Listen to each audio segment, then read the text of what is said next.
Hello மாமீஸ். பேபிஸ்க்கு கொடுக்குற மாதிரி ஒரு ராகி ஸ்மூத்தி எப்படி பண்ணலான்னு பார்க்கலாம். இது பண்ணுறது ரொம்பவே சிம்பிள். சியா சீட்ஸை தண்ணியில் ஒரு 1/2 அன் ஹவர் முன்னாடி ஊற வச்சுருங்க. அதே மாதிரி டேட்ஸோட சீட்ஸ் எடுத்துகிட்டு அதுவும் நல்லா சூடாக இருக்கிற பாலில் ஊற வச்சுக்கோங்க. ஒரு 3 to 4 டீஸ்பூன் ராகி எடுத்து அதை தண்ணி ஊற்றி நல்லா லம்ஸ் இல்லாமல் மிக்ஸ் பண்ணதுக்கப்புறமா அதை குக் பண்ணி எடுத்து வச்சுக்கோங்க. இப்போ ஒரு மிக்சர் ஜாரில் நான் ஒரு 3 to 4 பழம் ஆட் பண்ணிக்கிறேன். நீங்கள் உங்கள் பேபிஸ்க்கு என்ன பழம் கொடுக்குறீங்களோ அதை ஆட் பண்ணிக்கலாம். அது கூடவே கொஞ்சமாக பால், அப்புறம் நம்ம ஆல்ரெடி சோக் பண்ண வச்ச டேட்ஸ், நம்ம குக் பண்ணி ஆற வச்சுருக்க ராகி, இது எல்லாத்தையும் ஆட் பண்ணி நல்லா பிளெண்ட் பண்ணி எடுத்துக்கோங்க.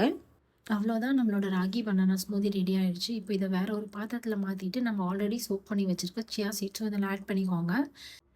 உங்கள் பேபிஸ்க்கு நீங்கள் இப்போவும் சியா சீட்ஸ் கொடுக்காம இருந்தீங்கன்னா அது கண்டிப்பாக கொடுக்க ஸ்டார்ட் பண்ணுங்கள். சியா சீட்ஸில் உங்கள் குழந்தைங்களுக்கு தேவையான ஃபைபர், ப்ரோட்டீன், ஒமேகா 3 ஃபேட்டி ஆசிட்னு எல்லாமே இருக்குது. இது உங்கள் பேபியோட கான்ஸ்டிபேஷன், பிரெயின் டெவலப்மெண்ட்னு எல்லாத்துக்கும் ரொம்பவே ஹெல்ப்ஃபுல்லாக இருக்குது. கண்டிப்பாக இந்த ராகி ஸ்மூதி உங்கள் பேபிஸ்க்கு ட்ரை பண்ணி பாருங்கள். அவங்களும் ரொம்ப விரும்பி சாப்பிடுவாங்க. இதே மாதிரி இன்னும் நிறைய பேபி ரெசிபீஸ்க்கு இந்த பேஜ் மறக்காமல் ஃபாலோ பண்ணி